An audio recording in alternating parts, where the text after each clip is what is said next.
ವೀರೇಂದ್ರ ಹೆಗ್ಗಡೆ ಅವ್ರು ಬರ್ತಾರ ಅನ್ಯಾಯಕ್ಕೆ ಬರ್ತಾರ ಜಾಗ ಕಣ್ಣೀರಿನ ಜಾಗ ಖಾಲಿ ಇಡ್ತಾರೇನ್ರಿ? ಧರ್ಮದರ್ಶಿಯರ ಅನ್ಯಾಯ ಜಾಗ ಕಣ್ಣೀರಿನ ಜಾಗ ಮಕ್ಕಳ ಕಣ್ಣೀರು ನನ್ನ ಕಣ್ಣೀರು ಇದು ಅಂತ ಜಾಗದಲ್ಲಿ ನಿಮ್ಮ ಧರ್ಮದರ್ಶಿಗಳು ವೀರೇಂದ್ರ ಹೆಗ್ಗಡೆ ಅವ್ರು ಖಾಲಿ ಇಡ್ತಾರಂದ್ರೆ ಏನ್ ಹೇಳುದ್ರಿ? ನಾನು ಅವರಿಗಾಗಿ ಹೋರಾಟ ಮಾಡಿದ್ದೆ ಅವಾಗ. ಈಗ ನನ್ನ ಕಣ್ಣೀರು ಜಾಗದಲ್ಲಿ ನನ್ನ ಮಕ್ಕಳ ಭವಿಷ್ಯಕ್ಕಾಗಿ ನಾವು ಉಳಿಸದ್ದು. ಬೈಂದೂರು ಕ್ಷೇತ್ರದಲ್ಲಿ ನನ್ನ ಮುಂದಿನ ಮಕ್ಕಳ ಭವಿಷ್ಯಕ್ಕಾಗಿ ಉಳಿಸದ್ದು, ನನ್ನ ಮನೆಗಾಗಲ್ಲ. ನಾನು ನ್ಯಾಯಾಲಯ ಸಂಪೂರ್ಣ ಇದಕ್ಕೆ ಉಚ್ಚ ನ್ಯಾಯಾಲಯಕ್ಕೆ ಗೌರವ ಕೊಡುವವನು. ನಾನು ನ್ಯಾಯಪೀಠಕ್ಕೆ ಯಾವತ್ತೂ ನ್ಯಾಯಕ್ಕೆ ಸತ್ಯಮೇವ ಜಯತೆ. ಆದ್ರೆ ಇವತ್ತು ಇದೇ ಮೈದಾನ ಹೋರಾಟ ಮಾಡುವಾಗ 2021-22ರಲ್ಲಿ ನನಗಿದೇ ಪೊಲೀಸ್ ಅವರು ಆಗಿರ್ಬೋದು, SP ಅವರಾಗಿರ್ಬೋದು, ಉಡುಪಿ ಜಿಲ್ಲಾಡಳಿತ ಮೈಕಕ್ಕೆ ಪರ್ಮಿಷನ್ ಕೊಡ್ಲಿಲ್ಲ. ಈಗ ಇವರಿಗೆ ಯಾವ ಕಾರ್ಯಕ್ರಮ ಶಾಲೆ ಗ್ರೌಂಡ್ ಶಾಲೆ ನಡೀತಾ ಇದೆ, ಮಕ್ಕಳ ಮೈದಾನದಲ್ಲಿ ಪರ್ಮಿಷನ್ ಹೆಂಗ್ ಕೊಡ್ತಾರೆ, ಬ್ಯಾನರ್ ಹೆಂಗ್ ಕೊಡ್ತಾರೆ? ಹೇಳಿ ಇದಕ್ಕೆ ಸಾರ್ವಜನಿಕರೇ, ಅಧಿಕಾರಿ ವರ್ಗದವರೇ, ಜಿಲ್ಲಾಡಳಿತ, ಮಾನ್ಯ SP ಅವರೇ, ಬೈಂದೂರು ಠಾಣೆ ಅವರೇ, ತಹಶೀಲ್ದಾರ್ರೇ, ಮಾನ್ಯ ಪಟ್ಟಣ ಪಂಚಾಯತ್ ಅವರೇ, ಸರ್ಕಾರ ಅಧೀನ ಕಾರ್ಯದರ್ಶಿ ಮಾನ್ಯ ಸಿದ್ದರಾಮಯ್ಯನವರೇ, ಗೃಹ ಮಂತ್ರಿ ಪರಮೇಶ್ವರ್ ಅವರೇ ಎಲ್ಲ ಹೇಳಿ. ಲಕ್ಷ್ಮೀ ಹೆಬ್ಬಾಳ್ಕರ್ ಉಸ್ತುವಾರಿ ಸಚಿವರೇ ನೀವು ಹೇಳಿ. ಇದಕ್ಕೆಲ್ಲ ನ್ಯಾಯಾಲಯ ಉಚ್ಚ ನ್ಯಾಯಾಲಯದಲ್ಲಿ ಸ್ಟೇ ಇರುವಂತ, ಪರ್ಮನೆಂಟ್ ಸ್ಟೇ ಇರುವಂತ ನನ್ನ ಕಣ್ಣೀರಿನ ಜಾಗದಲ್ಲಿ ನನ್ನ ಮೈದಾನ ಉಳಿಸಿದೆ ಅಂತ ಎಲ್ಲ ಕಡೆ ಹೇಳುವಾಗ ಈಗ ನನ್ನ ಸಾಕ್ಷಿನಾಶ ಮಾಡಲು ಹೊರಟ್ರಲ್ಲ ಸಂಸದರೇ. ಈಗಾಗಲೇ ಕಡ್ತ ಎಲ್ಲ ತಿದ್ದಿದ್ದೀರಿ ಸ್ಕ್ಯಾನಿಂಗ್ ಸಮಯದಲ್ಲಿ, ಈಗ ಈ ರೀತಿ ಮಾಡ್ತಾ ಇದ್ದೀರಲ್ಲ. ಸಾರ್ವಜನಿಕ ಸಮಿತಿ ಇದೆ, ಹೋರಾಟ PL ಅರ್ಜಿದಾರರಿಗೆ ಒಕ್ಕಲತ್ತಿದೆ. ನಾ ಸತ್ರು ನನ್ನ ಅಮ್ಮ ಅಥವಾ ಸಾರ್ವಜನಿಕರು ನಡೆಸುವಂಗ ನಾ ಮಾಡಿಟ್ಟಿದ್ದೀನಿ. ಯಾಕಂದ್ರೆ ನನ್ನನ್ನ ನೀವು ನಾಶ ಮಾಡಬಹುದು, ಸಾಯಿಸಬಹುದು ಅಂತ ಹೇಳಿ ಎಲ್ಲ ಮರ್ದಿಟ್ಟೆ ಮಾಡಿದ್ದೀನಿ. 5 ಕಡೆ ಕಟ್ತಾ ಇಟ್ಟಿದ್ದೀನಿ. ಇದು ಹಿಯರಿಂಗ್ ನಡೀತಾ ಇದೆ, 4 ಹಿಯರಿಂಗ್ ನಡೆದಿದೆ, ಇನ್ನು ತೀರ್ಪು ಬಾಕಿ ಇದೆ. ತೀರ್ಪಿನೊಳಗಡೆ ನೀವು ಏನೆಲ್ಲ ನಾಶ ಮಾಡ್ತಾ ಇದ್ರಿ. ಅಲ್ಲಿ ನೋಡಿ ಮೈದಾನದ ಮಧ್ಯೆ ಕಬ್ಬಿಣ ಪಟ್ಟಿ, ಅಲ್ಲೂ ಇದು, ಅಲ್ಲಿ ನೋಡಿ ಕೆಲವೊಂದು ಅಧಿಕಾರಿ ವರ್ಗ ಪ್ರಭಾವಶಾಲಿಗಳು.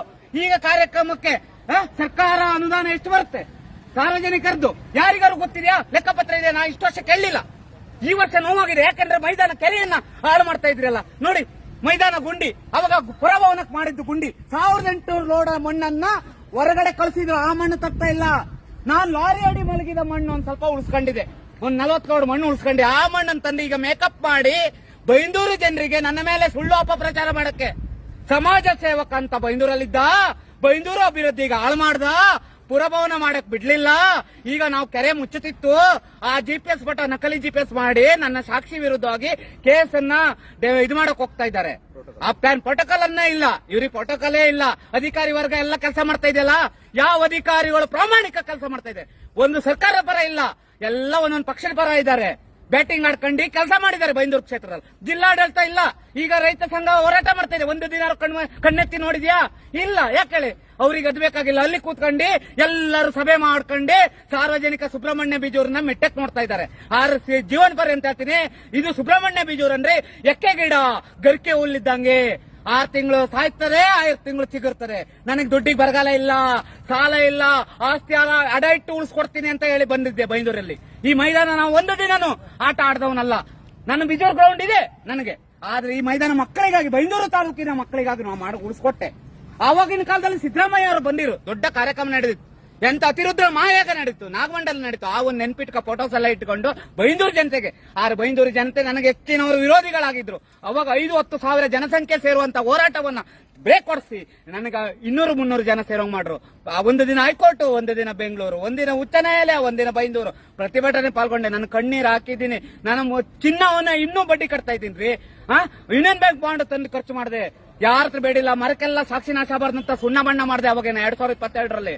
ಈ ಮೈದಾನ ಹಾಳು ಬಿದ್ದಿದೆ, ಪಾಳು ಬಿದ್ದಿದೆ, ಕ್ರೀಡಾ ಚಟುವಟಿಕೆ ನಡೀತಿಲ್ಲ ಅಂತ ಆಗಿನ DC ಅವರು ನಾಟಕ ಮಾಡಿ ಬರ್ದ್ರು.